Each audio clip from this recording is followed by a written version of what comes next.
All right. We're ready then. I will go ahead and call to order the Thursday, September 10th, 2020 Watertown Plan Commission meeting. Need a roll call? Hanson. Here. Brink. Here. Oletzky. Present. Dolly. Here. Spire.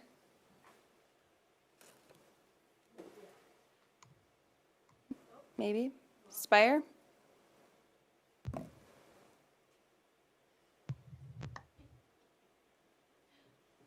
Okay, Kays. Here. Ford. Here. And one more time, Spire. Here. Okay, perfect. Third All time's right, a we're all charm. back. All right, we have a quorum. All right, moving on to item 3 on the agenda is invitation for public comment participants. If there's somebody that would like to speak to the board on an item that's not on the agenda tonight, we'll have a few minutes for that towards the end of the meeting after the regular agenda items are done.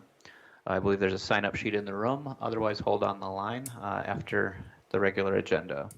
Moving on to item 4 is the approval of the agenda. I'll make a motion to approve the agenda. I have a motion for approval I'll second that. and a second. Any additional discussions or changes? Hearing none, we'll vote on the agenda.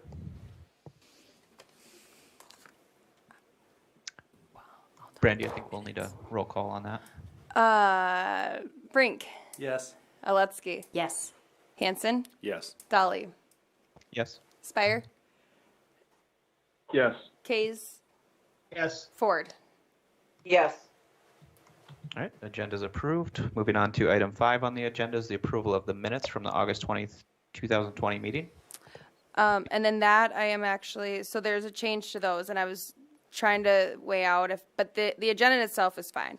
But the change on the minutes, I've already updated them on the website, but it just was under the commission consideration for the rezoning of actually the property that we're looking at today that's on the agenda. Can you share that via Teams? Do you have it up, Brandy? Oh, yep, sorry about that, I always just forget to do that with you guys.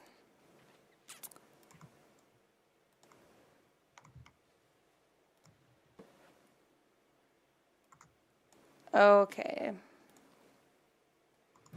So here, you'll see, okay, that's weird. We'll make sure that it's switched, but it should have been switched already on the website. I'm not sure why it's not, but anyways, there was a motion made, but then the applicant withdrew, so then the motion didn't carry. So we just need to omit motion carried. Okay. I had a question written down on that, so thank you for clarifying. Yes, Stacy found that, so you can thank her.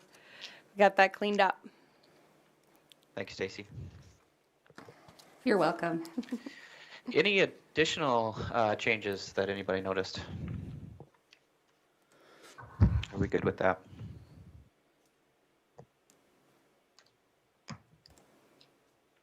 We'll need a motion and a second for approval. I'll make a motion to approve the minutes. I'll second it.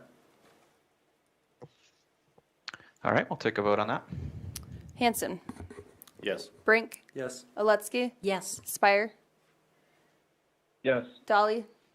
Yes? Kays. Yes. Ford. Yes. Motion the minutes are passes approved. unanimously.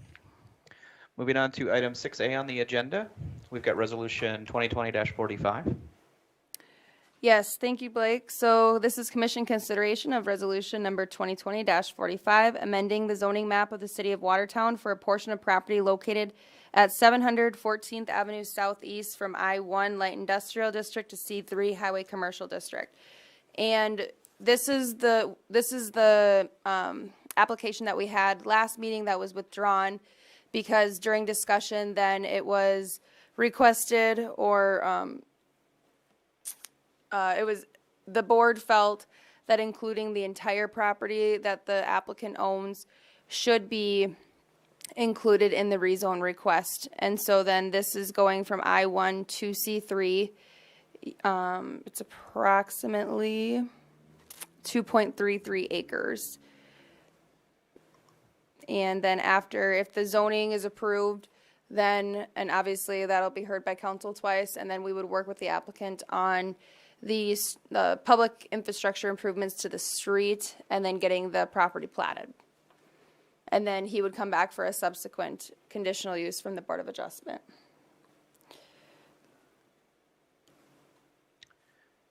And Brandy, by entire property that the applicant owns, this is just the parcel to the north side of 14th Avenue, right?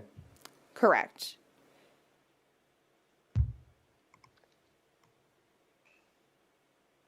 All right, I'd like to open the public hearing now at this point.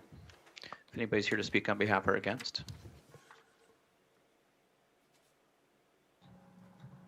Well, I'm wondering, why does the applicant want to change this? He's wanting to develop a campground here. So then in the I-1 zone, you can't, it's not allowed even by conditional use. So still, like if he gets this rezoned to C3, he would still have to come to the Board of Adjustment for the conditional use for a campground. This is the applicant here. Do you want to introduce Joel Stimson, owner of the property. What I'm looking to do is basically the same thing the other gentleman was here for a little bit ago. I'm looking to build, it's not going to be a campground, so to say. It's not going to be a weekend deal. There's, just like him, there's going to be minimums as far as time.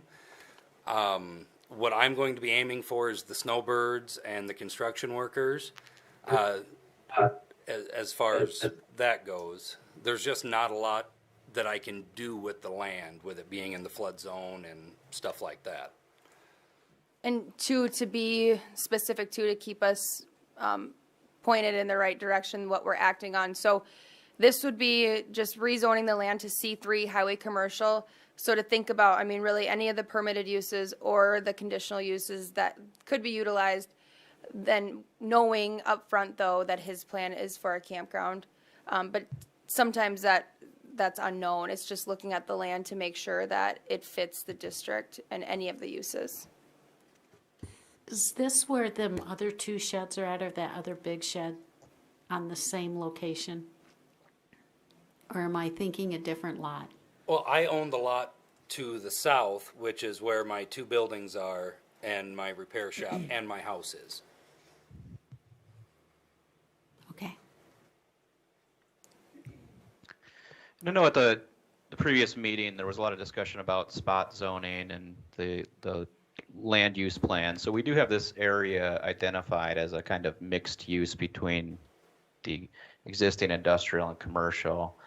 Looking at the extents of the industrial zoning that we've got there, we do have a significant amount of commercial type uses that exist within I-1 zoning. The motel immediately to the west of there, we have auto repair, we have office building where the Social Security Administration is based off of the Senex station. From a staff perspective, do we want to look at this area more holistically as far as trying to rezone some of this highway adjacent to a commercial use? Yeah, I mean, and like you said, the uses that are already existing are more C3 in nature. And then, and also in the comprehensive land use plan, we do show this as mixed C3 and industrial, so mixed commercial and industrial uses. And we would certainly expect over time that, being adjacent to the highway, we would see more demand for commercial to replace some of the industrial that exists today. Right, and then just proximity to the highway as well. Mr. Chair, Yes, sir. I'm probably the one that started the question and comments on spot zoning. We also have a section in the development considerations for the entire South 212 redevelopment area. There is 5 bullet points. One of those specifically states that we are to protect existing industrial uses from encroachment of incompatible uses. And I think this is a great time to have the conversation whether or not, the intended use of a campground while if that's the appropriate encroachment upon other industrial uses, the right commercial use. But we're not zoning it specifically for a campground. We're zoning it for any of those uses. And granted, campground is probably the most applicable use to be done there because of the flood zone requirements that are going to be coming upon it. I think I would support the rezoning of this property if we were to take a diligent effort to talk to the other landowners, at least on the north side of that road, to talk about rezoning those properties to C3. I think that would be more in line with what we were talking about with the land use plan. Yeah, and specifically, I mean, you're talking about compatible zones too, right? So C3 being, the most compatible with the highway commercial district and the uses in place today versus trying to, spot zone a residential neighborhood in next to an industrial park, right? Right. Yeah, that is something that staff can look into, getting that going. I wouldn't categorize a I1 to a C3 as a down zone, so I don't think that would be, and even if the neighborhood didn't want to see that, and we as the city think that that's the better long development pattern as a C3, we could initiate that process, and I would not consider a I1 to a C3 to be a down zone. Right, sounds good.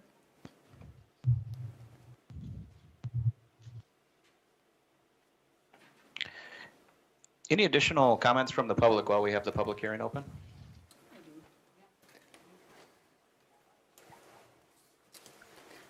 I'm Rita Brownlee. My husband and I own the two buildings to the west of Mr. Stimson's two buildings. And they're both warehouse-type properties.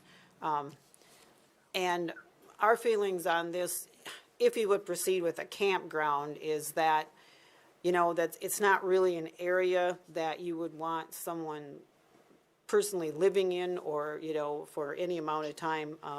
We already have people that get lost and come driving into our properties back and forth, and it would be kind of a mess, I think. And then, they bring in animals and different things. And I know he's looking on more long-term things. I don't suppose he can keep out children or, depending on what these people have, even if they're working people.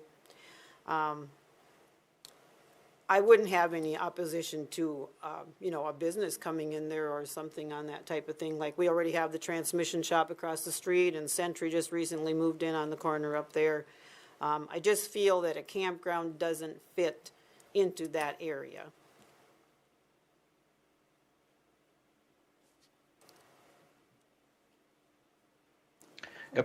Appreciate the input that you're sharing as a local resident there. And just to clarify, what we would be voting on with the resolution today would really just be the rezoning from the I1 district to the C3, which would allow for a conditional use of campground. Now, if the applicant does want to proceed with a campground, of course, he will have to come back with a conditional use request through the Board of Adjustment. In which case there may be additional conditions placed on the applicant before he could proceed, and it would have to be approved or denied at that point in time. Okay, thank you. Yeah, and so Thanks, Rita. the sequence, looking at the conditional use for the campground in the Board of Adjustment meeting, it's twofold a little bit, because we're going to do the rezone after the conditional use, but this was a bigger picture of like the spot zone itself, and would that, because right now he can't even ask the conditional use. So for the first question needs to be, is the zoning appropriate? So then that's why we're here, and that's why we're kind of doing backward, or a little different where it might be confusing. So I just wanted to clarify that, if that did it all.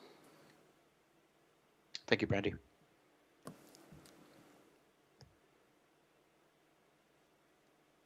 Is there anybody else in the room there, Brandy? Yes, but I don't think to speak on this matter. All right, I'll go ahead and close the public hearing then. And we'll look to the board for a motion.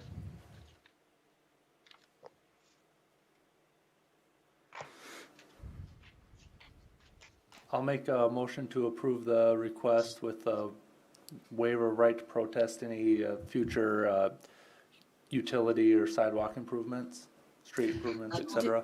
Do that with Mr. the Chair. conditional use. That's an appropriate motion. So this would just be to approve the rezone, and then, yeah, and then at Board of Adjustment, you can do that. I rescind that. I make a motion to approve the rezone, sorry. Getting ahead of myself. Okay. We have a motion on the table by Mr. Ford, or Mr. Brink, sorry. Is there a second? This is Kays. I'll second it for discussion purposes. A second by Kays. Any additional discussion on this item? I'm going to start my part of the discussion by just stating that I am not supportive of the spot zone. I'm not necessarily unsupportive of the commercial designation. I just abhor spot zoning. And I think if we have the opportunity to take more property along the north side of that road and bring it into a commercial district, I think we would be the wiser in doing that. That is exactly my feeling. I don't like that spot zoning. Yeah, well, looking through the ordinance, we have 3 zones that have minimum size requirements. We have the, that I found, I might be mistaken, but our PUD requires 5 acres. Our business park requires 3 acres. And our RG. residential garage requires 1 acre. And I know when those, we've discussed those, the intent of putting a minimum size was to eliminate spot zoning. So the question is 2.5 acres considered spot zoning? Or is that large enough that it's not a spot zone? I don't view the size of the lot of being a spot zoning. I look at what's the surrounding land uses. So it'd be like plopping a commercial use in the middle of a residential zone, an industrial use in the middle of a commercial zone. And by and large, when I think of highway commercial zoning, while Watertown is a little bit unique in its situation, I think there needs to be some sort of relationship to proximity to a highway. I think the biggest problem here is that, and it's not really a problem, I think there's a solution. I just don't think we have no other situations like this in the city. If you take a look at the zoning map where you have a 2 acre lot or 1 acre, even a 50,000 square foot lot that's zoned highway commercial surrounded by industrial uses.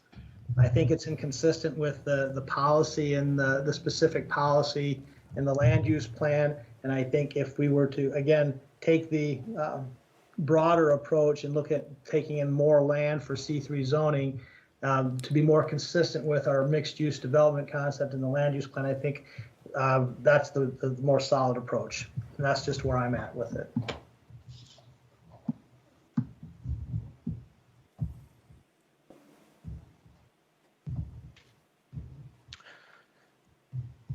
Any additional discussion by board members before we take a vote?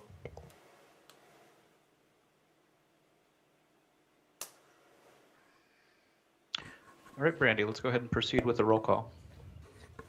Hanson, No. Brink, Yes. Aletsky, No. Spire,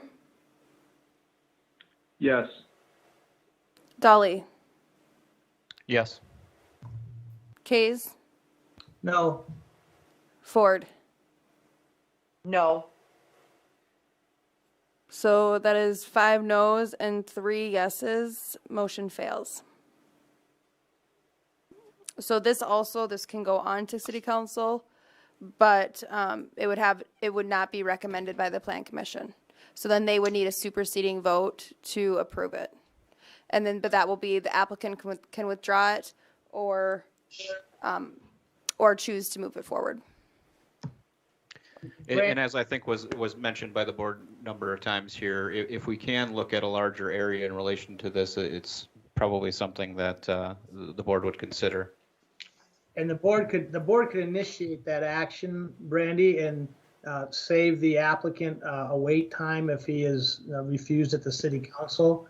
And so, Mr. Chair, I would like to make an ancillary motion, just to stand alone, that in the event that the rezoning does not come to fruition at the city council, that staff be instructed to investigate an opportunity to rezone more property in that vicinity to C3. Yep. Thanks for that, Mr. Kays. I have a motion from Mr. Kays. Do I have a second on that? I'll second that. All right, we'll take a vote on that motion. Okay, Hanson, Yes. Brink, Yes. Lutzke, Yes. Spire, Yes. Dolly, Yes. Kays, Yes. Ford. Yes. Motion passes unanimously. So then it will depend on, the city council first taking action on that, and if unsuccessful, then we would proceed with the next action from city staff. Sounds good. All right, we'll move on to item 6B on the agenda, which is resolution 2020-47. Yes, thank you, Blake. So this is commission approval of resolution number 2020-47, approving the preliminary plan of Endress Third Edition. And so this is taking place just south of Highway 212 and east of 23rd. Let me get to it here. And you guys can all see this on Teams, right? Yes. Yes. Okay. So you'll see here what he's proposing. So the yellow area, this is all proposed to be C3 highway commercial, and it will include 10th Avenue Southeast. And then you'll see how he has it split up for lots and blocks. All of these lots would be conforming to the district, and then most likely would be subdivided further. And it is conforming to the adjacent zoning designations. There is a mix of I-1 and C3 in this area. So it is consistent there with the land use. And let me think if there's any other important information to share up front before we open it up. Approximately 28.12 total acres are part of the preliminary plan. And then that lots will be served by public sanitary sewer and water services. So with that, I'll open it up for discussion. All right, thank you, Brandy. We'll open the public hearing if anybody's here to speak on behalf or against.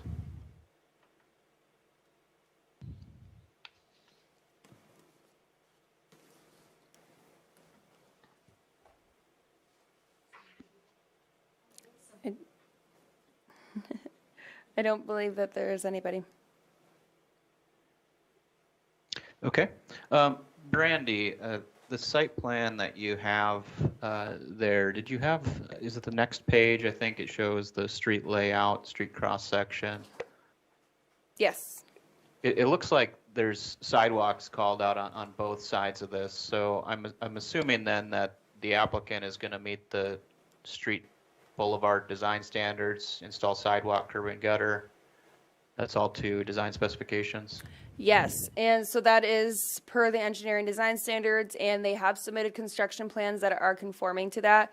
So, and if you have noticed as well, they have started the construction of 10th Avenue, which is fine. It's their property. The only thing that they risk is then if it's not built to city standards, that it could potentially not be approved or accepted. So, but we have been working with them. And then, so this is all just part, obviously 10th Avenue is a good connection between 26th and 23rd Street. And so, and it makes sense with our major street plan. And so now it's just a matter of, is the C3 zoning appropriate and the lot layout and whatnot. So that is what they're proposing with this preliminary plan. And then the annexation and zoning also, you'll recall, came through this board on the August 20th meeting, and then had its first reading at City Council on Tuesday, this Tuesday, the 8th. Yeah. I didn't see addressed anywhere on there about the trees. Are they going to meet the tree planting requirement as part of the road construction? Are they going to preserve any of the existing trees that are there on those properties? Yes, I believe that they will. The tree planting will come in when they ask for a building permit or when they have to plat, and then they'll give their commercial building permit application, and then that's when we would review that the interior tree requirement was being met. And it looked like they did try to align some of the lot lines with the tree belts that existed on those properties, so hopefully we can preserve some of that. Right. The last thing I had written down, I wanted to ask about the water flow, specifically on the lot that's just south of Culver's, because there's a detention pond called out there, and then there's an overflow. I think it's back on the other sheet that you had. This one here. Mm-hmm. So here you can see the detention pond, that there is an overflow that directs the water egress from that overflow onto the Culver's property. And they do have their parking lot graded and draining to another overflow that drains into the ditch. My question is, how is that handled when the overflow is draining onto an adjacent property and draining through there? Is there specific requirements on that? I think that's so the way that the water removed, but they would most likely pipe that if that were the case, because it is within the drainage easement. There would have to be a drainage easement. Otherwise, they can't. And when we would look at it more in depth too with construction plans and site plans, but we would make sure that that water, that any of their drainage or runoff was being accommodated on their site and not being pushed off onto the neighbor. Because that's a general requirement of when we develop a property, we can't increase the flow of water onto your adjacent properties, right? Yep, exactly. Okay. Mr. Chair, this is Stacy. If I might just interject quickly. Yes.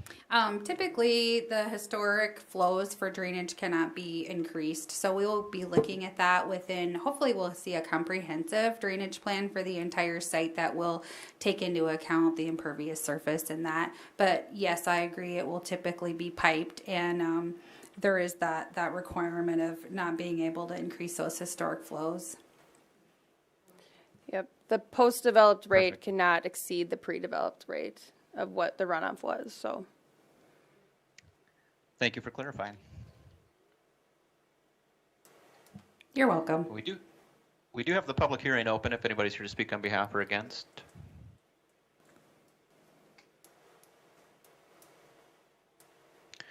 Did I hear a comment? Was it Mr. Brink? No, I think I could have just breathed heavily into the mic. It's hard to tell sometimes on Teams here what's going on. Well, hearing no public comments, I'll go ahead and close the public hearing.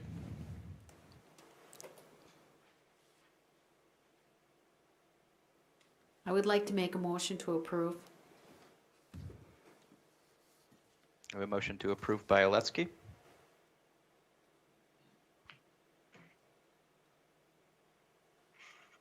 Ford seconds. A second by Ford. Any additional discussion before we take a vote on this one?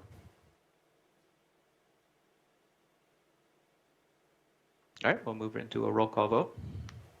Okay, Ford, Yes. Kays, Yes. Dolly, Yes. Spire, Yes. Oletsky, Yes. Brink, Yes. Hanson. Yes. Motion passes unanimously.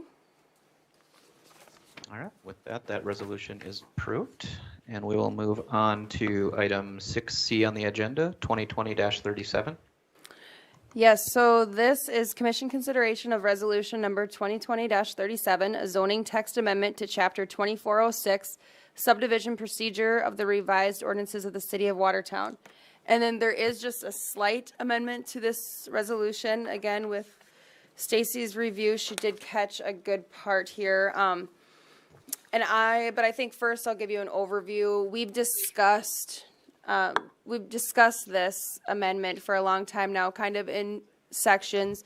This was something that was initiated by the Development Task Force that Chris Shulkin with the Watertown Development Company had organized. And there, that's a group of just, you have developers, there's city staff, there's councilmen, and then, just interested parties that have put a lot of time and effort into looking at ways to make development more efficient in a way that works for not only developers, but for the city as well.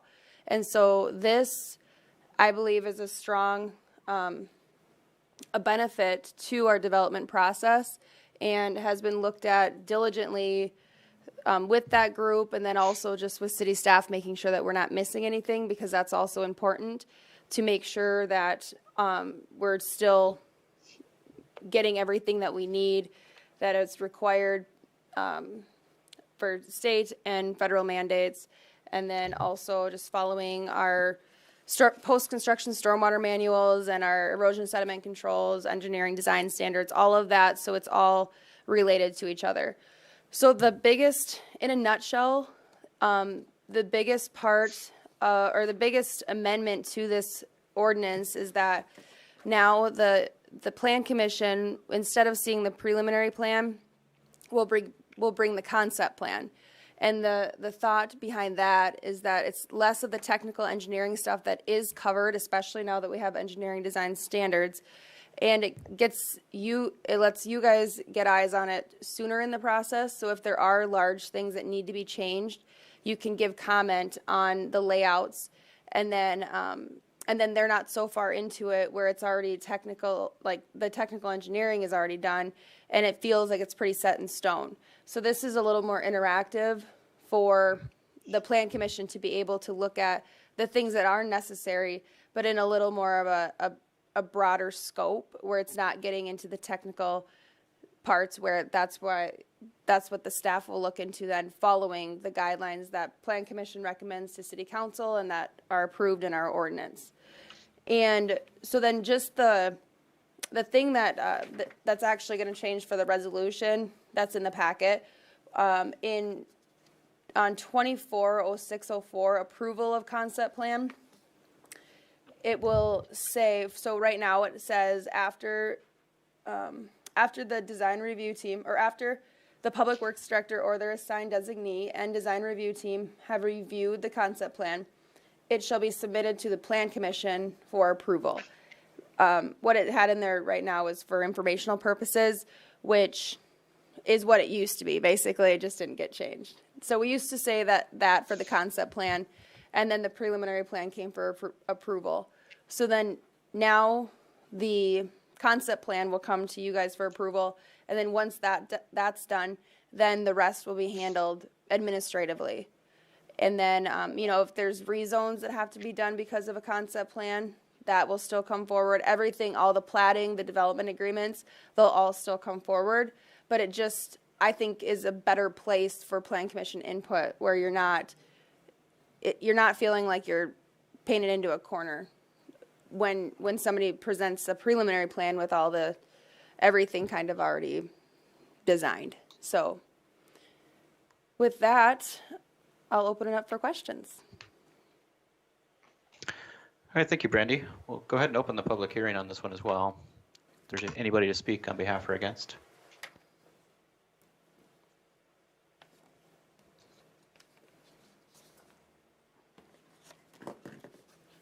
Mr. Chair, this is Case. I was fortunate enough to sit in on the steering committee representing the Planning Commission, and I thought there was a lot of hard work that went into this. I think staff should be congratulated for their work. Brandy and Heath helped the group out a lot. I think it's the step in the right direction, where we decide as a Planning Commission, we have the 30,000-foot comprehensive land use plan. Now we're down to maybe 200 or 300 feet level when we've got the concept plan for the development, where we can talk about whether or not this proposed development fits into the overall planning process that we've got into, suggesting some of the issues as far as relationship to other uses and those types of things. But when it gets into the specific engineered review and design standards And, we'll see it again at the, that preliminary plat happens. We leave that to staff. And so I think this is something that's going to help expedite development within the community. I think it's a good thing. Yes. Brandy, I do have one question, clarifying question, I guess. Section 1N, where we added the line about need for variances shall be identified. When it says that, it doesn't really get into the specifics of who bears the onus to identify and present those needs for the variance. And I'm just wondering, from a functional standpoint, how that's going to be managed. Yeah, and that is something that we thought would protect or just be upfront more so. If somebody already knew, and maybe they won't know until it gets down to the plat and the rezone, or and the building, the specific building project or whatnot. So it might not be able to be identified. But say that they were, asking, say that they didn't want to detain, and then they would say that that's what they were asking as a variance. So it's just, if they know up front that they aren't going to be meeting something that the plan commission, that staff actually wouldn't be able to approve, so it would get kicked back anyway. That's just, it's a little vague, but it's just an additional safeguard potentially. And I guess that kind of triggers my follow-up question then. In section 240605, the first 240605, because it appears we have a duplicate section in there now, so we'll need to fix that. But effective period of the concept plan talks about major changes to the major street patterns, drainage ways, et cetera, would require a reapproval of the concept plan. It doesn't say any new variances identified. So if something comes up past the point where it was approved at the concept plan, do we need to trigger that to come back as well in relation to variances? It's added in the preliminary plan section too.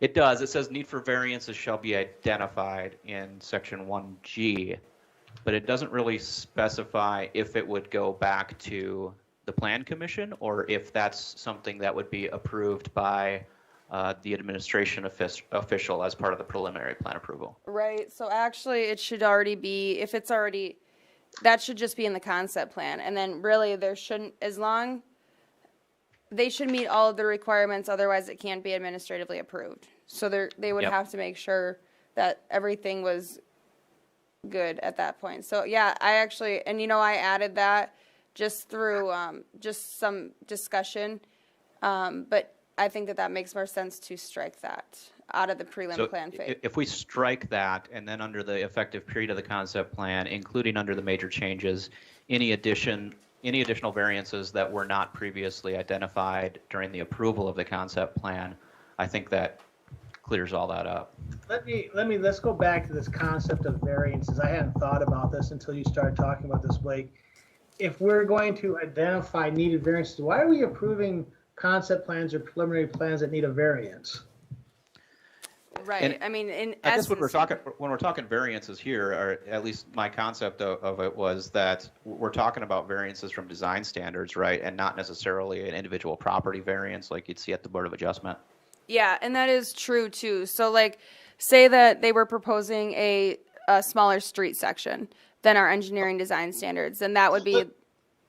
Let's be specific to design standards, because otherwise what we're doing, variances are defined in the ordinance, right? And a variance doesn't distinguish between, concept plan, or the concept plan or the design standards. I'm not sure why. Yeah. And then the other thing is, if we say that they've identified the variance and then it comes back to some subsequent Board of Adjustment action 2 or 3 years down the road where nobody's even aware of what happened in the concept plan, it almost paints you into the corner of approving a variance that maybe isn't justified or warranted by the ordinance. So I think maybe we could change the language altogether. So get rid of variance and then say identify deviations from engineering design standards. Chairman, this is Mayor Sarah Karen.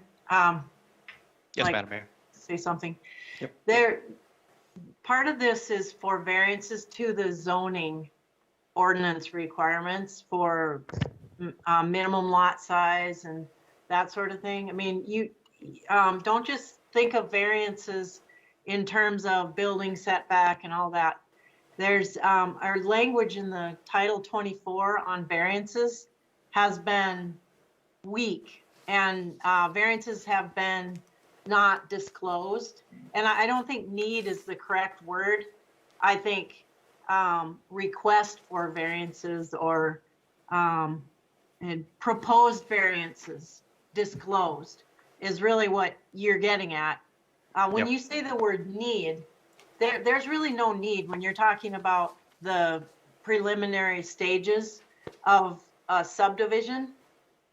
They're just not choosing to design it per our zoning ordinance, or per our subdivision ordinance, or per our design standards. It's a decision. And so I think rather than using the word need, what we really want is disclosure of proposed variances. But again, Yes. Madam Mayor, this is Todd again. I understand that a variance can be from a subdivision rule, but the implication that if I'm coming in for a plat and the lot doesn't meet minimum lot width or minimum lot area, that would be a variance that would have to come to the Board of Adjustment, correct? No, you should not be platting a lot. That wouldn't go to the Board of Adjustment. The Board of Adjustment is not for subdivision ordinance requirements. But if you want to come and get a building permit on a lot that doesn't have minimum lot width or minimum lot area, the zoning officer can't issue a building permit on a lot then they would come to the zoning ordinance, they would come to the Board of Adjustment and ask for a variance from those requirements, correct? Well, I'm not sure about that, because if you plat a lot, doesn't it have a building right? But building rights still have to meet the minimum requirements. And, that's why I'm saying, why would we even plat a lot that doesn't meet the minimum lot requirements of the community? Right, we shouldn't be. But it has been done. Well, Oh, I know. and that would have to go not necessarily to, typically we would bring that just to Plan Commission and Council, but I guess it is a variance from the zoning ordinance. Oh, and a really common one that's requested is to not have to put sidewalks in. And they'll do that on the preliminary plan, and that was done on Willow Creek 3rd Edition, which is by Willow Creek Drive and in that general neighborhood. They proposed on the preliminary plan sidewalks only on one side, not on both sides of the street. And that's not a building permit issue. That's different. And I think that the whole idea is to hear up front, this developer wants to put roads in without curb and gutter. That's the intention. You're finding out about it at the concept plan level. They aren't doing engineering drawings yet, but the whole concept of it, before they've spent a lot of money, they're telling you up front, I'm not planning to put any sidewalk on this, and I'm not planning to put curb and gutter. I'm requesting that you don't require that. Those things are required by ordinance. So they're finding out before they've spent a whole bunch of money on the preliminary plan, whether or not the Plan Commission is, willing to allow for something like that. And Yeah, and I want to make sure that it's explicit during the concept that they're requesting that when it gets approved, and that if they're later changing their mind and it wasn't brought up during the concept and it wasn't approved explicitly, that would require a reapproval and re-review. Right. So I think I like the mayor's language to say to just strike N and then put disclosure of proposed variances.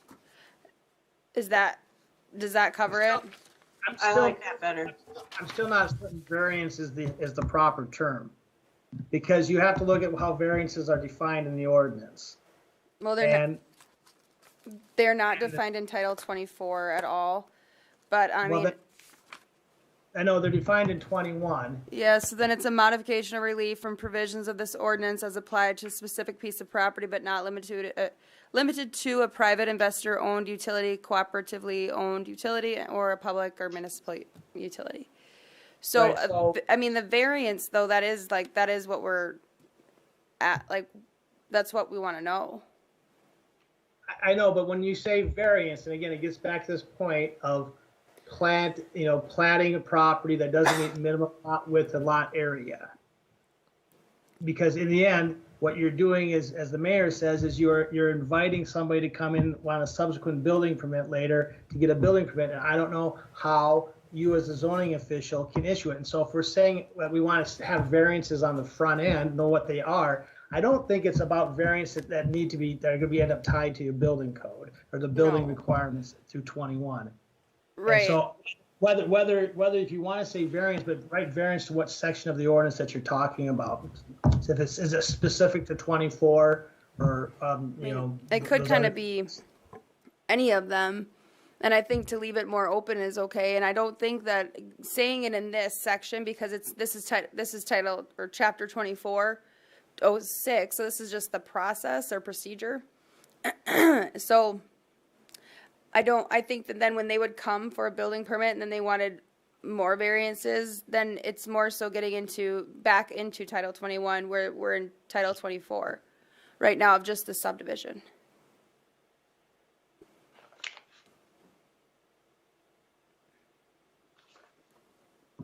So they would still need to go to the Board of Adjustment for a variance. I don't want to see them though. That's my point. Why does the board want, why would the board want to set something up for something that you're going to see later when you don't want to see it and there's no justification for issuance of a variance? Well, and this is the whole reason, because this has been a real thing. And the examples that I gave are real examples. Sidewalks. Sidewalks are required on both sides of every street. And so you should be talking about it right up front. I'm not planning to put sidewalks here. And another one that came up in Stony Point is the lack of curb and gutter. So you're going to have ditches instead. And I think that deserves to be disclosed right up front, because ditches create a whole new set of issues that you need to talk about. And maybe it's okay, and maybe it isn't, but you want to know that before it's approved. Oh no, I wasn't planning to put curb and gutter on this. And at what point do you tell that? What point does the Plan Commission get to know that? And I do think that the concept plan is definitely the right place, because then too, for the developer, then knowing it up front if it's going to be okay. But then, and because then if it's approved on what they're showing, then that is what they would go off of for their prelim plan. Then I think we're all on the same page of music. We're talking about development standards, i.e. those infrastructure things that are necessary. We're not talking specifically lot area, lot width. So if we're going to say need for variances, let's be specific to what those variance requests are going to be, as opposed to using a carte blanche term of variance. Mr. Chair, this is Stacy, if I might interject quickly. Yes. I do see the point that Mr. Kays is bringing up, and I'll just throw something out for the board to consider. We could have something, instead of using the word variances, because that is strictly defined in one section of the ordinance, we could have something about disclosure of proposed variance or disclosure of proposed deviations from subdivision regulations and engineering design standards. Something of that nature, because I think that's more what we're talking about, are the subdivision regulations and the engineering design standards. Thank you. Yeah, I see the merit on both sides. I think that does certainly meet the intent of what we're trying to do here.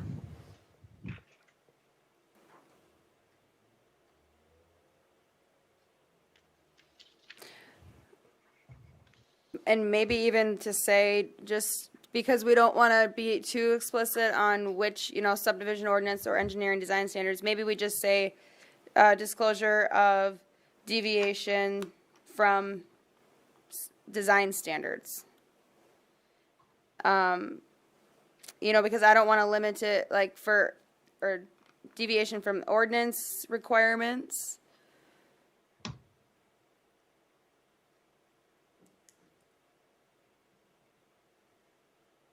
Disclosure of proposed deviations from ordinance requirements. Do we have a pressing need to finalize this? It's kind of been a long time coming. I know. It just seems like there's just a couple of things to work out yet, and it might be conducive to the overall process just to take one more stab at the language and make a couple revisions before we take action on it. I agree with you, Bruce. This is Ford. It's pretty important, and I don't think that we should rush it. I have a couple housekeeping things that I'll bring up at the end, but I'm wondering how many times will the Plan Commission have oversight and review with this new proposal? Is it only in the concept plan phase? Yes. And then what I was bringing up, Diana, was if there is any deviations that weren't addressed explicitly and approved during the concept, that should force it coming back to the Plan Commission for a re-review. So if they didn't disclose it to us when we approved the concept and they want to change something that's significant down the road, then, you know, we should by all rights be taking another look at it. I agree with you totally. I think that's best public policy and best for the citizens of Watertown. And I think it should specifically state that, so no one is taken by surprise. I agree with Diana. I mean, I think that the intent is to have the Planning Commission, again, agree to the concept, because then realistically, everybody that develops in the city are supposed to follow our design standards that are in place right now, and they should follow the subdivision regulations. So everything is really a perfunctory practice once we have identified the area, the lot, what the zoning is or should be, and what the design concept should be. When it gets into the minutia of road width and road and lot widths and those types of things, as long as they're doing it in accordance with the standards, really, we should be out of the way. We shouldn't be standing in the way of that development. So, and I think sometimes in the past, even since I've been on the Planning Commission, sometimes I think we are delving into the minutia of design standards that we didn't have before, but now we do. And so therefore it allows development to happen in a more expeditious manner that still follows the rules as we have written. I do think there is a need to use the word variance, though, and I just did a quick check. We use variance, the term, in the same way in Title V, having to do with grading and excavation, having to do with floodplain, and then in Title 17, having to do with sewer, we give variances allowing people to discharge surface water and groundwater into the sanitary sewer system. And then we use it in Title 21, and we have it already in Title 24, but it doesn't, it's useless. I think it does have a good purpose for Title 24 requirements, and design standards are design standards, but what we talk about in Title 24, there should be a variance procedure. If you don't want to adhere to the requirements of Title 24, that particular subdivision ordinance, you should have to disclose that at the concept plan level. And if you change your mind later and want a different variance, you should have to come back to the Plan Commission and request it. Yes, and I think that should be specifically stated, as I said, so no one is surprised by that when someone wants to go a direction. But I don't think that just that purpose, because no matter what, we do show we say the effective period of the concept plan, and then, that it'll be effective until all phases oh my gosh, until all phases of the subdivision are complete. And then that the city engineer may request an updated concept plan, but then we say, okay, well, I'll just read it. An updated concept plan for review and approval when minor changes to the plans are proposed. And then it explains what the minor changes are, and then the major changes, it explains that. And major changes do have to come back no matter what. The city engineer doesn't get to decide. But I think that so do you just want me to add in there that a major change, so I'll just add and variances? Yeah, in that major, the last sentence in that section 240605, I think would be appropriate, just to include that same language. Yeah.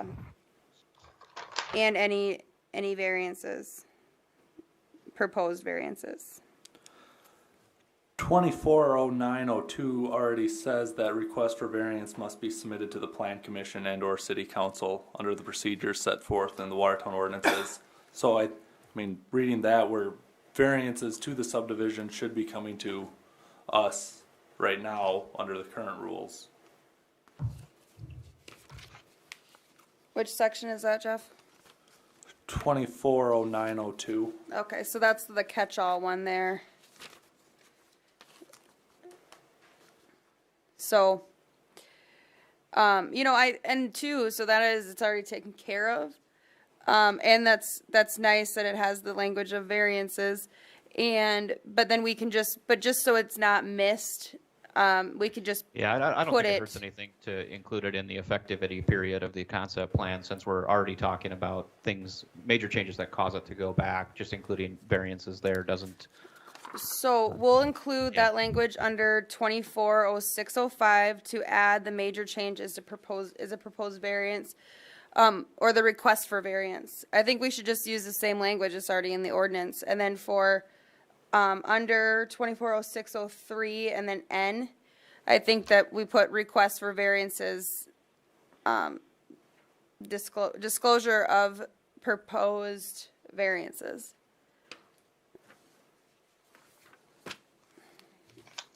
And then in 240605, titled preliminary plan, under general, strike item G. Yes.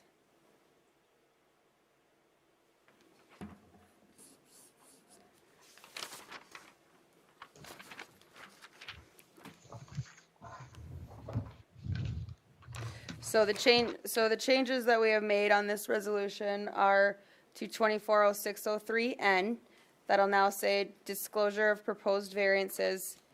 And then 240605, we will add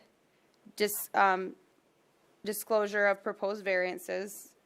And then we will strike under 240605, 1G, we will strike.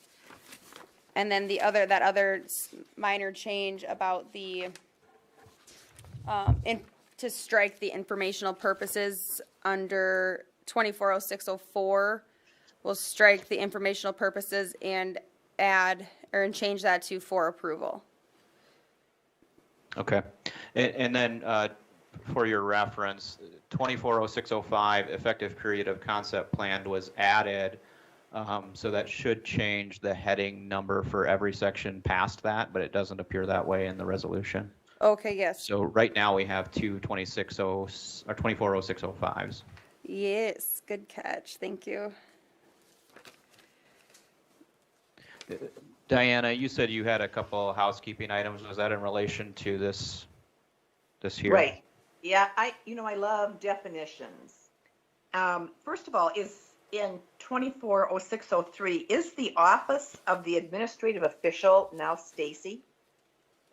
It's actually Heath, Is but that? she could, so we put which one is that? Submitted to the office of the administrative official. That should actually be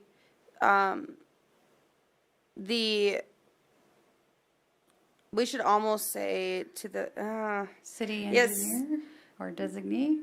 Well, I don't know. we had public works director or their designee in other sections, so maybe just for consistency that we do that, because community development is under public works. So Stacy would would probably be the designee, but then it just kind of, it allows, so then if you have staff change or anything, then you're not just saying it's specifically like titles even, you know, that if it's changing, then your ordinance has to be changed. So maybe instead of the office, we'll just say to the public works director or their assigned designees. So they would drop them off in the public works director's office. And that's typically how we like it too, that it goes to Lori, then the administrative assistant, then she processes them up front and gets them all filed. And what's the definition for the design review team? That does have a definition. And so that, who is that? I mean, it's mentioned in here multiple times, but nowhere do I see that it tells us who they are. It is in the definitions portion. So it is a group of representatives from each city department, SDDOT, First District, Focus, Watertown, and others affected by the proposed plan. Where is that, Brandy? Because I totally missed it. It's in 2410. It's in the ordinance book definition section. Definitions. Okay, great. And is the designee also defined somewhere? No, not in ordinance. But I mean, we could, but just, I mean, a designee in general, you know, just, it's allowing that person to appoint who their designee is. But then at least we are identifying the one person, the public works director, so you can find one person and then, you know, it obviously, like how it would work in our office, then Lori would be the initial contact for the public works director, and she knows the process where she processes them and files them, and then that would get into like then Stacy's division of community development. So, but at least we're having one point of contact. So, because like Stacy, I think would be like the designee, but instead of having to make that explicit, because if Stacy wants me to be the designee, then it's kind of just, it just gives you one person, and then however it works out throughout the division, then it's just a little more broad for ordinance instead of. It seems very open-ended to me. I guess perhaps I'm just nitpicking, but without a definition for a criteria for a designee, a city employee, a non-city employee, someone in the department, I guess I find that very open-ended and possibly could bring us into a situation that we would be uncomfortable with at some time. But I think too, it does put, I mean, the public works director is, you know, a professional, so they wouldn't, if they said like, oh, this community member is my designee, that's not, you know, they wouldn't do that, you know, for professional purposes. So I think that's what one would hope, Brandy. However, the way it's written now, it would be allowed. That's all I'm saying. Just as a heads up, the way it's stated now, that would be allowed. I'd be a little hesitant to get into too much specifics of titles and who it needs to go to in relation to what we're codifying into ordinance as titles and descriptions of functional roles within the government structure can change over time, and we may be in a place where we have to maintain a significant amount of ordinance changes. If that makes sense. I totally agree with that, Blake. At least I would hope the designee would be someone in the Public Works Department. Yeah. Something general like that when we're dealing with these kinds of issues, because as it is, it's very open-ended. Well, and I think too, I guess, instead of having to put a definition in there, public works director or their designee within the community development division. But then still, I don't like that, because if that ever changes. I think we're getting lost in semantics. If you designate the public works director or their designee, it means it has to go to whoever that person is or their choice. And if they choose wrong, and the mayor and the council decides, or the new upcoming city administrator are going to have oversight over that individual. And so you trust that you hire people to make the proper decisions, and I hate to hamstring individual decisions when we are supposed to be entrusting and paying people decent dollars to doing that. So I'm fine with the Public Works Director and the designee. I don't think we have to get into the weeds, my opinion. Mr. Chair, Yes, sir.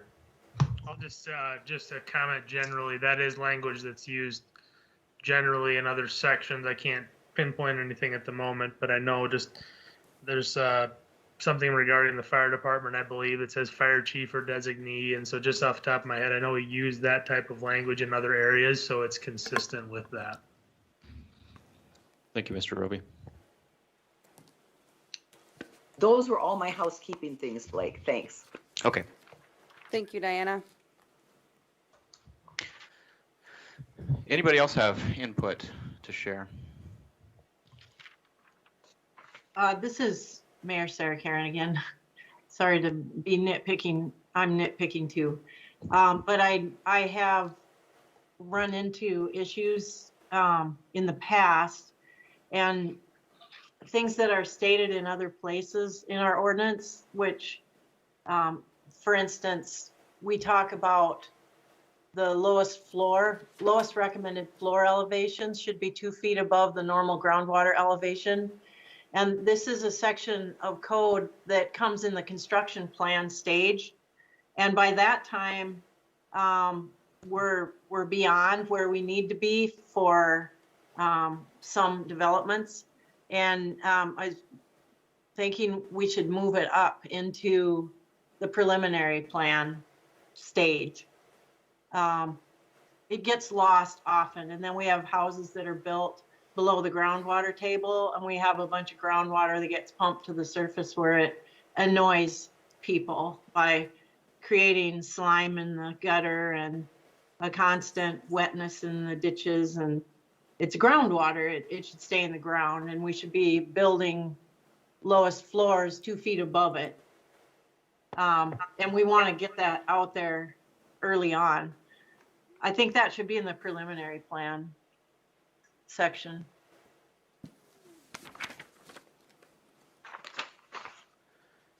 I think that makes sense.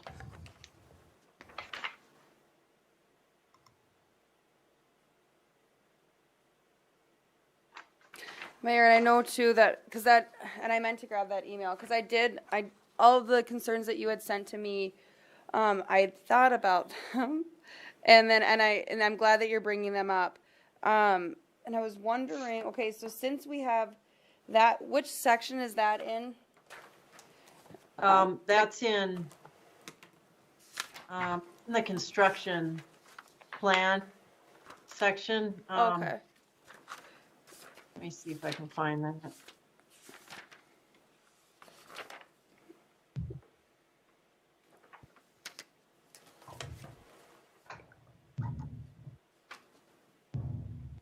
Yeah, so it's in the final street grading plan. That's actually really random where it's stuck. Minimum ground elevation shall be shown for buildings. The lowest recommended floor elevation shall be 2 feet above normal groundwater elevation. Test holes shall determine groundwater elevation where applicable. Yeah, I mean, I think that would be a fine standard to move into the prelim plan phase because, I mean, they're designing, so if they don't know where the groundwater is, I mean, they should know that before they get into the construction plan phase. Well, and I don't have your draft in front of me, but I think the preliminary plan section does require the lowest floor elevations to be shown, doesn't it? Yes. In the preliminary plan. So that's where we should say it, is that you show the lowest floor elevation and it must be 2 feet above the groundwater elevation. Yes. Okay. Lowest finished. And then another thing that we have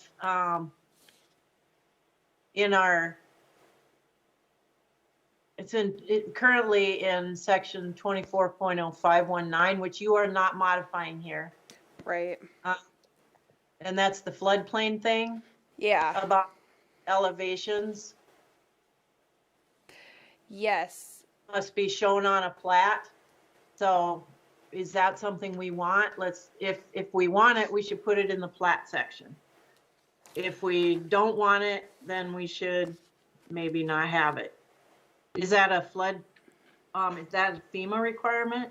No, so actually I talked with FEMA earlier this year, and that was the reason too why I struck that, I struck where the website was under F, which is so 240606, it'll be that now, 5F, and then so I struck that website. But then so we have that where any and all existing 100-year floodplains must be identified. And then, but as far as the plat goes, I think that we should change that in that section that you're referring to, because, and FEMA said too that it does, like, as long as you're just identifying that there is a floodplain, and, because right now, I think we have them show, let me find it here, the boundary. What number is that under? 240519.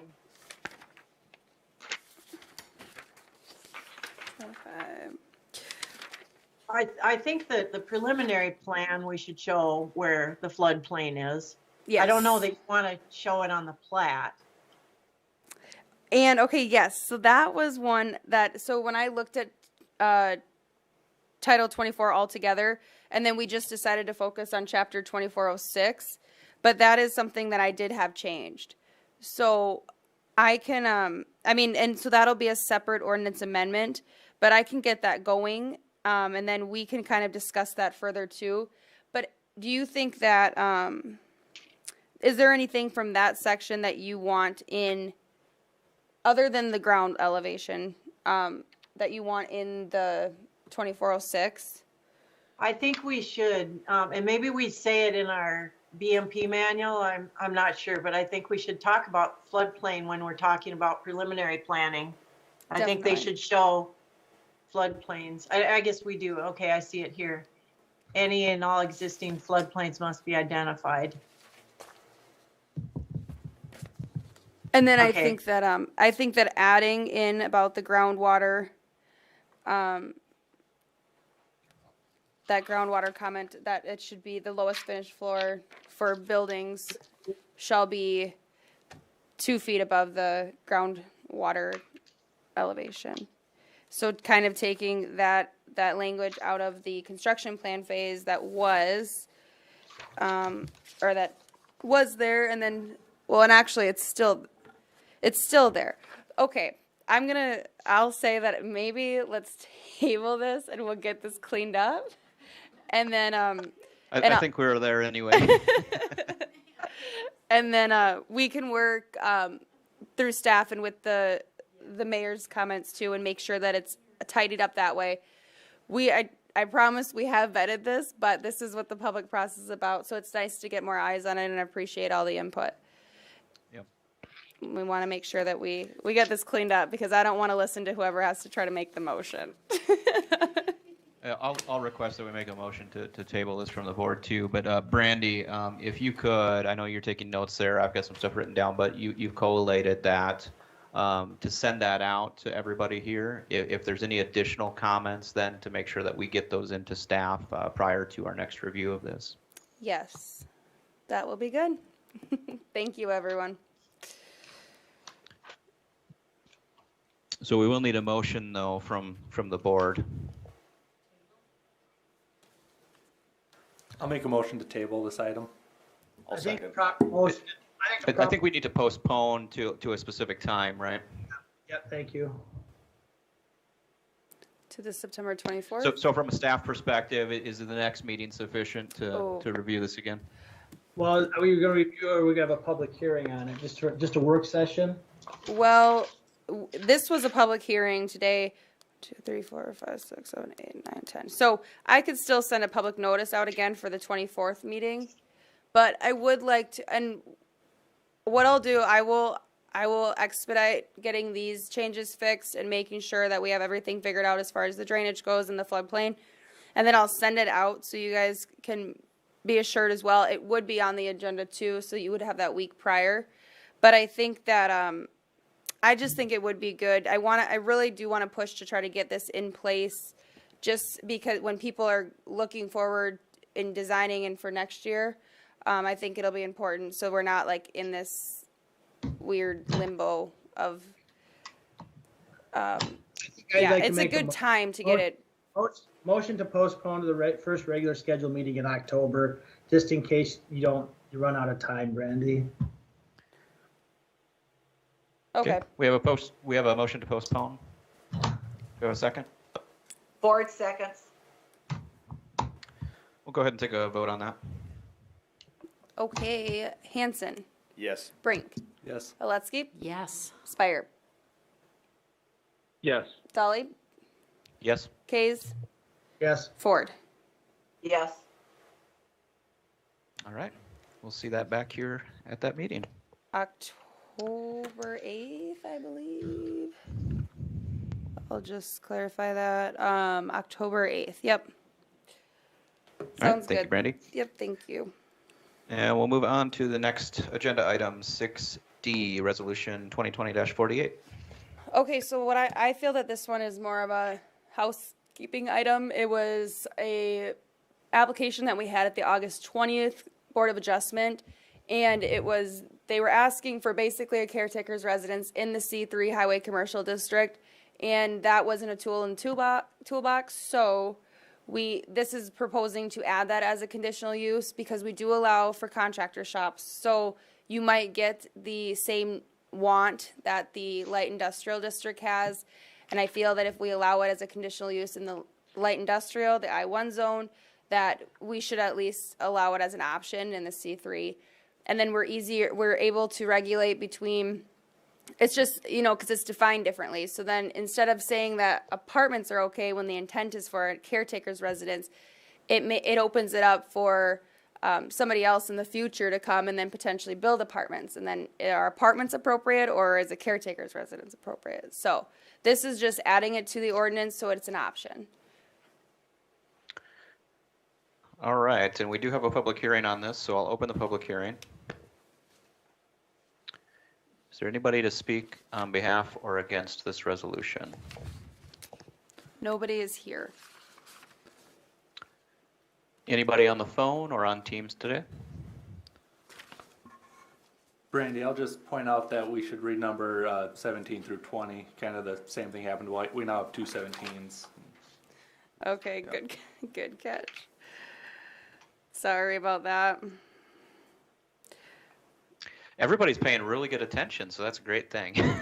Yeah. Yes, because that is like that happens, this numbering. Well, and when you use the track changing, then it would change it after you accepted it, but it's not accepted yet. So that's the issue, but that was a good catch. Thank you. Thank you, Jeff.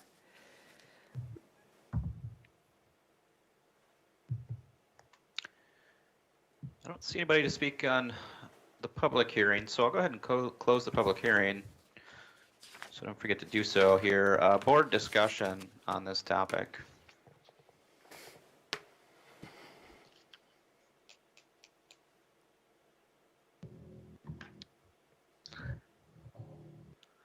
We have apartments already as a conditional use in the C3 district, correct? Yes. How long have apartments been a conditional use in the C3? I think since 1996. I'm just kidding. I have no idea. I think from the very beginning. At least going back to 1982, I can think. I think it's appropriate that I think the idea was, apartments, standalone apartments is fine. I think where we were struggling at the last meeting was having an apartment inside of another building that was primarily had another alternate commercial use, and it was actually supposed to be more of a caretaker residence. And so I support this concept. Me personally, I'm a strong supporter of mixed use in general, and so personally I have no opposition to an apartment building in conjunction with another commercial operation. From a design, a community, urban development standpoint across the nation, mixed use is seeing a resurgence because it increases the versatility of your developments and it fosters a greater sense of community. It's especially prevalent in areas where you have highly walkable environments, like we're trying to do in specific areas around town. So I have no opposition to caretakers, and I would say that we should probably be more open-minded to mixed use in general.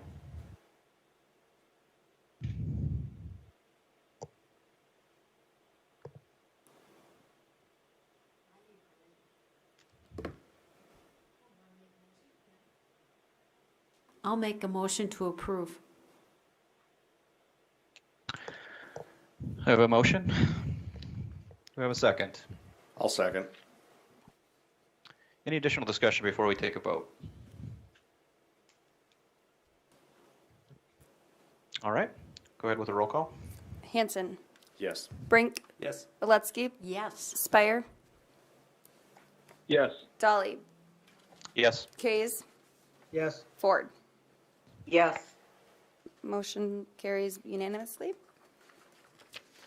Alrighty, so the resolution is approved. We'll move on then. Agenda item 7, open public comments. I believe you said there's nobody in the room to speak. Correct. Anybody online to speak in the public? With none, we'll move on to new business. We have a couple agenda items there. Sounds good. And I was actually thinking that we wouldn't have went this long. So they're kind of, the first one, so the first discussion item I put on here, discussion of unattached garages, maximum sidewall, height restriction of 10 foot 2 inches and a maximum height of 18 foot to the peak. My thought here, and this is something that we've talked about with Board of Adjustment before, if there's something that's continuously being brought forward as a variance, is it time to look at just changing it? And so what I would propose is that we would say that the sidewall height is, the max is 12 foot. And two, because I mean, people just, what they're trying to do is store their equipment or their, their recreational vehicles in their detached garages. And if they're not, if the things are just getting they're just bigger. So they need a little more height to be able to utilize the detached garage.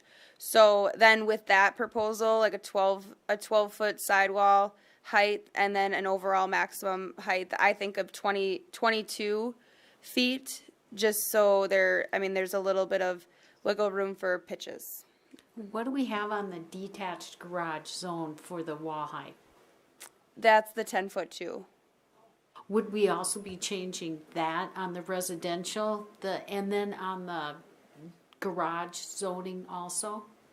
Well, the garage zone right now allows for 12 feet already. Oh, okay, that's what I was just wondering. I believe so. I will check that. So this is just on the residential part? Yeah, and so this is And then for, we would just match what we have for the garage zoning. Okay. right. Brandy, I'm okay with what is, but I was going to suggest something. If you want to go with the 12 feet and 22 as a permitted use, I would recommend then rather than having a variance process that ends up variancing, because we'll have a variance to that request, I would rather then see anything that exceeds 12 feet or 22 feet be a conditional use process. And then that would come to the board as a conditional use where the neighbors could still come in and vet their concerns, and we could take those up on a one-by-one basis without having to variance or bend the rules in our ordinance. I don't know if I agree with that. I think that it is a variance because that's what they would be. They'd be wanting something different from our ordinance instead of saying a large. You set the standard for what a permitted use is. If you want something that's beyond what the permitted use is, you list it as a conditional use and it's not a varianceable item.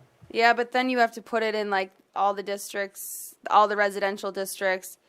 I think that it would come. So we shouldn't see that. The first time we get one that comes into 13 feet, we're going to grant a variance. And then what did we just do? You just threw the ordinance out the window. Well, you shouldn't. So unless there was something, unless there was some good reason, but otherwise we're saying, they can do a lot of things with it. Instead of a 10 foot 2 and just doing a 12 foot sidewall, that gives them a lot of room to be creative too. If they need a bigger door or what, but I mean, we just had a variance for a detached garage that met all of the setback requirements, and the only thing was the sidewall height, and we granted it. Now, I'm not saying that when you guys grant variances, It made sense to do that, but what we should have done then is just have a performance standard. And if you meet the performance standards, it becomes a conditional use or a special permitted use, and you just allow it. I think we're thinking too narrowly. But what if I have a 1.5 acre lot and I've got 100-foot side yards, and I decide I want to put a 16-foot sidewall on my unattached garage? I'd have to come in through a variance. More than likely, we would all agree that, well, they're not bothering anybody. It's a big lot. We'll grant them the variance. Well, now we basically have decided that 16 feet sidewalls are okay. no, And so because I- you're looking at the specific property and the application in front of you for a variance. I think that we should just change the standard so that it's a little more consistent with what we think is appropriate. And then if somebody thinks that their property is unique, that they could get a variance, then it's a variance. Well, I can tell you in my 2 years of the Board of Adjustment actions, we haven't been consistent on some certain variances when they've been exactly identical requests. And so if we're thinking that's what we're going to do in the future, I don't think that's going to happen. Right, but that is the board's, that's what the board is for. And if, there's no past precedence necessarily, so it's, you review one application and decide if it's appropriate. But I think that you also have to have equal and fair application of the law. I think that you are going to eliminate a lot of variances, though, for these sidewalls when allowing by ordinance just a 12-foot versus a 10-foot too. So that's what I'm proposing to bring forward as an ordinance amendment.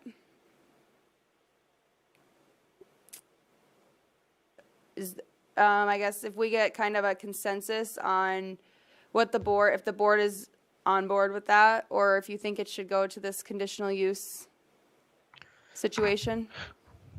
I see merit in either case. I mean, I've had issues in the past with treatment of a detached garage different from a height restriction from an attached garage in the primary structure when you're meeting like setbacks.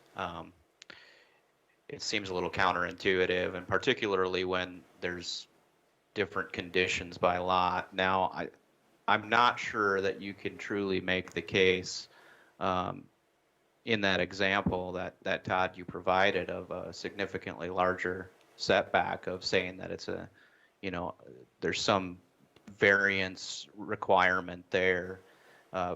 Whereas a conditional use, I think it's a little bit easier to straight justify that. And that's where I was trying to go with it. My point was being that if we are comfortable for everything at 12 feet and 18, and as long as adequate side yards are met and what have you, and if we're all comfortable with that being our new permitted use standard, within 6 weeks you're going to have one that's bigger than that. And the question is do we want to handle things through variances, which we shouldn't be handling those types of, we should either be creating special permitted uses, or we add different types of conditional uses that fit the types of requests. And if something comes in that's bigger than what we would normally allow anywhere else in any other zone, we would say we're okay with that as long as maybe the neighbors are okay with it. You have a little bit extra side yards or what have you, so you have design standards. And then you're using more form-based zoning to handle what it is as opposed to a Euclidean method. But this is for I'm in the building weeds, but- permits, not a use of a district. I mean, it's for the building permit that they're asking for, that is where you use a variance. Mr. well, Chair, this is Stacy We again. can argue back and forth. We don't need to do it anymore. We can do it in private. But I'm going to disagree with you. Fair I enough. Stacey, you think got a it comment? may be a bit of a stretch to jump to more of a form base when the rest of our code is not set up that way. I do understand the merit in what Mr. Kays is saying. There's definitely merit there. However, I think the way our zoning ordinance is set up now, I think to make that change into more of a form base with performance standards, I think that we would want to take a look at other sections as well. I agree with you, Stacy. I just thought this would be the first step on that journey. Thank you. Where is our 10-foot two spelled out in our ordinance? So it's 21-10023C or D.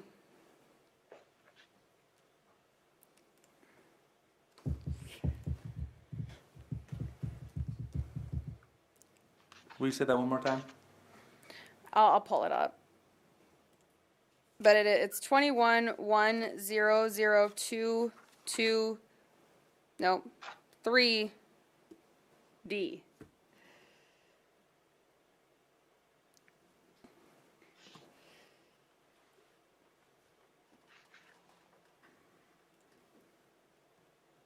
Mr. Chair, this is Stacy again. I just wanted to add one thing to our discussion this evening. Would it be useful if the staff would go back and do some more research on this and maybe bring a comparison chart forward for you all to have another discussion before actually drafting the amendment? Yeah, certainly think that would be valuable. I'm sure the rest of the board would appreciate that.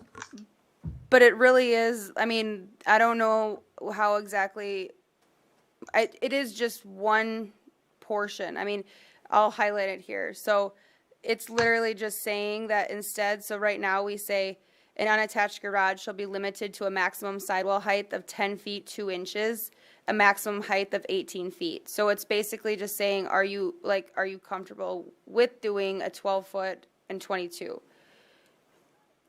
And then that's the only amendment that it would be made. Of going with the form-based at this point, I mean, that would. Could you do something like maximum sidewall height would be 1 foot per 1 foot of side yard setback or something, where so that way if you were 15 feet off your property line, then you could go, 1 foot might not be the right number, but if you were 15 feet off the setback, then you could go 15 feet high, I thought we had a precedent for similar language somewhere with sidewalls and setbacks. Yeah, and I mean, if you guys want to go that way, I just thought that this would just be a simple fix to what a lot of variances that we've been getting. And then, I mean, a max, so if they're, right now, a primary structure can be 35 feet in height, and it's 9 foot off the side yard. And then a detached garage, though, can only be 18 feet in height, and it's also 9 foot off the side yard. So it's like, at that point, what are we worried about? And that was my comment earlier, and I know Todd's raised that point before previously as well. Mm-hmm. So, okay, yeah, that's fine. It's just discussion. Yeah, and this is Stacy again, and I'm just kind of thinking out loud here if the board would be supportive of actually seeing a ordinance amendment, because it does seem like something small, but then having a bit of a comparison table with what other communities are doing as well. Just bringing that along as supplemental information to what the ordinance amendment is. Yeah. I would love to see that. We can do that. Okay, so we'll end that discussion. And then this other one, I added on there today, and I want to keep it brief because you guys have been here since 7 now. And so this is discussion on the rear yard setbacks adjacent to Lake Kempesca and Lake Pelican. This is something that we've also been seeing a lot of variances for. And so staff is going to do a little more research and then bring you guys something. I just wanted to throw some idea or kind of where we're going to go, or hopefully go with it. So the right-of-way at the lake is, it's inconsistent. I mean, you can go, like I said earlier, you can go from 50 to 100. And so then we're going to look at the boulevard length or the distance in the right-of-way to existing structures, and then try to come up with an average. And then maybe what we do is we'll say, that the setback from the property line is, for example, 10 feet. And then we'll make sure, we'll have catch-alls in there too to make sure that sufficient parking so that there is actually like 20 to 25 feet for parking can be reserved. And so, but it's going to take a little massaging, and I just kind of wanted to throw it out there if anybody had ideas up front. Otherwise, No, that's exactly the notes that I had written down, Brandy, as far as having, some level of minimum setback from the property line for construction, but then allowing for parking within the right of way and having a figure associated to that. yes. Yep. And then two, that we can say for the required parking, that can be you'll meet the requirement. Right now, you have to have a driveway that can accommodate for 2 vehicles for a single family home, and you can't use the garage space. So then this, maybe we could allow that properties adjacent to the lake or whatever, however we word it, but that their garage stalls could accommodate for their required parking. So then we weren't making them require the right of way for their parking. But it's been said, everyone knows it, that the lake is a different animal. That's said almost every application that we get. So just trying to find, and this will go into it too when we're working on the Lake Residential District. But this is just one part of it to try to alleviate some of the variance requests that we're getting and what we think is appropriate. Well, I just remember not this last meeting, but the meeting before, where someone came from the lake and he was going to line up with the other garages and there was going to be plenty of room, and he got denied, but yet today we said it was okay. And I don't want to see that again, because it would have been a fantastic addition what he had planned to do. Right, and that specific example too is kind of what prompted me to look into this, because I feel like, and it wasn't actually, nobody did explain why it was denied, but I felt like maybe it was because it was encroaching more into the setback, but he still actually has like 32 feet of driveway. So even if he would do the 10-foot addition, he still would have sufficient parking. And then, so that's kind of what prompted this idea of coming up with some sort of consistency. And same with another application but then too, like for today's, we allowed, because it wasn't encroaching further, because that house exists there today and it could exist. It's grandfathered, and same with that other application. So it has been very inconsistent, so that's why trying to come up with some sort of consistency will be nice.